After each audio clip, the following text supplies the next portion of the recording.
Nessa semana, lemos a Parashá Vayelech, uma das últimas Parashá da Torá.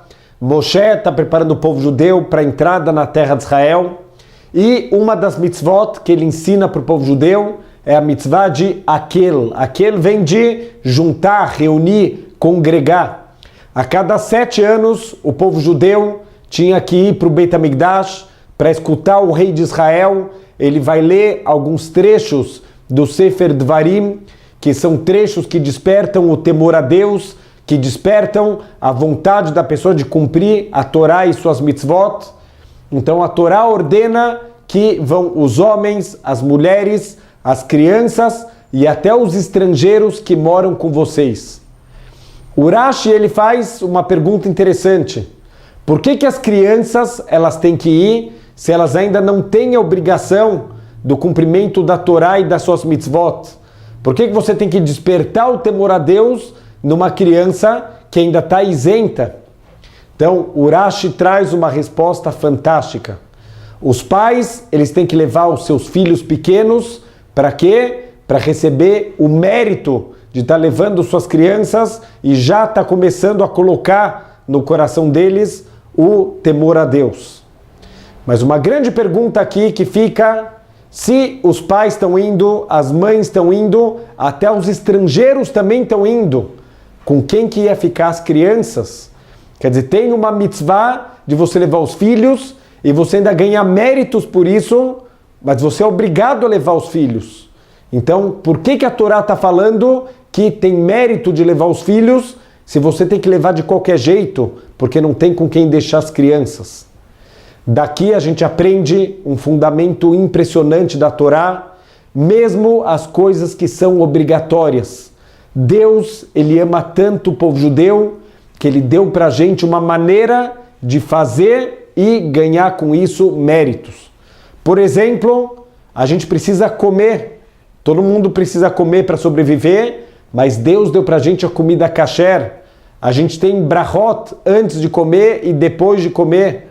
Então tudo isso vai dando méritos. Até na hora de se vestir, a gente tem uma forma correta. Se vestir primeiro pelo lado direito, que é o nosso lado mais forte, o lado das mitzvot, e depois o lado esquerdo.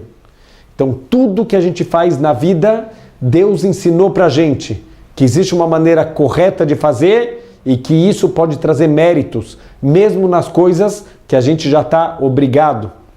Conta uma história que certa vez em Israel tinha um soldado que ele estava muito afastado da Torá e mitzvot, e ele resolveu, certa vez ele escutou que o Kabbalat Shabbat no Kotel, no Muro das Lamentações, era uma experiência incrível de vida.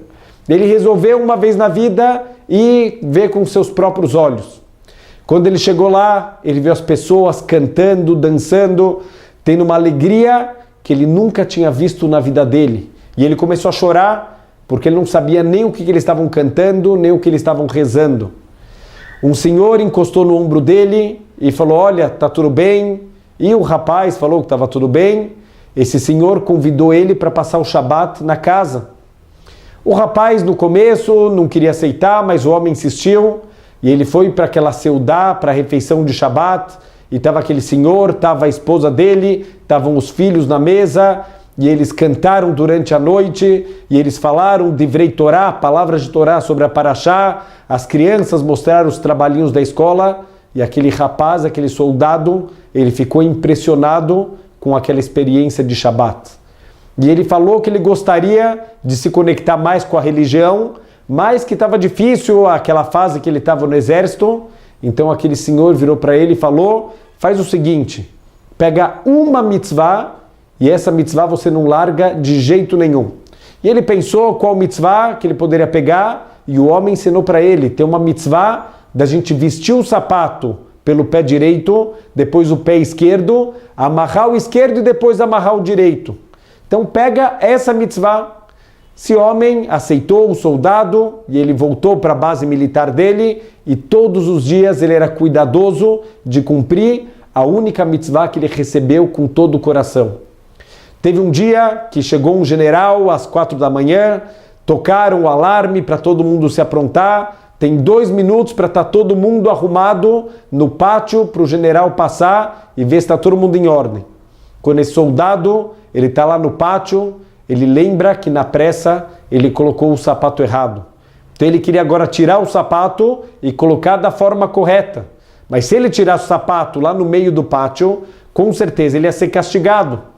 Então ele tentou fugir, ele tentou sair sem ser percebido, ele conseguiu voltar para o barraco dele e ele trocou o sapato e quando ele estava voltando de novo para a fila, ele foi pego, ele tomou uma bronca muito grande e ele foi condenado a passar 1 semana lá na prisão militar. E ele está lá na prisão e ele começa a questionar Deus, a única mitzvah que eu quis fazer, por que eu estou sendo castigado dessa maneira? E ele foi dormir muito triste. Quando ele acordou de manhã, ele viu que estava uma correria, que as pessoas estavam muito agitadas. Ele perguntou o que aconteceu e contaram para ele que, infelizmente, durante um treinamento militar, 2 helicópteros israelenses se chocaram e todos os soldados eles morreram. E aquele homem descobriu, para surpresa dele, que justamente a equipe dele e o helicóptero onde ele deveria estar foi o helicóptero que se chocou e as pessoas morreram. Aquela única mitzvah que ele pegou na vida salvou a vida dele. A gente vê daqui o amor que Deus tem pelo povo judeu quando ele entregou para a gente as mitzvot. Quando a gente faz uma mitzvah, essa mitzvah não é para Deus, a mitzvah é para a gente mesmo. Ele entregou as mitzvot por amor, porque ele quer o nosso crescimento espiritual. A gente está chegando agora em Yom Kippur. Talvez a maior tchuvá, o nosso retorno, é a gente se arrepender do quanto a gente se afastou de Deus, do quanto a gente, infelizmente, a gente não andou nos caminhos corretos e a gente pode decidir agora que a gente quer mudar em passos pequenos, mas a gente quer fazer a vontade do nosso Criador. Por quê? Porque no final das contas é para o nosso próprio bem que ele entregou tudo isso. Shana Tová, Shabbat Shalom, Gmar Hatimatová, um ano com muitas brachot para todo mundo.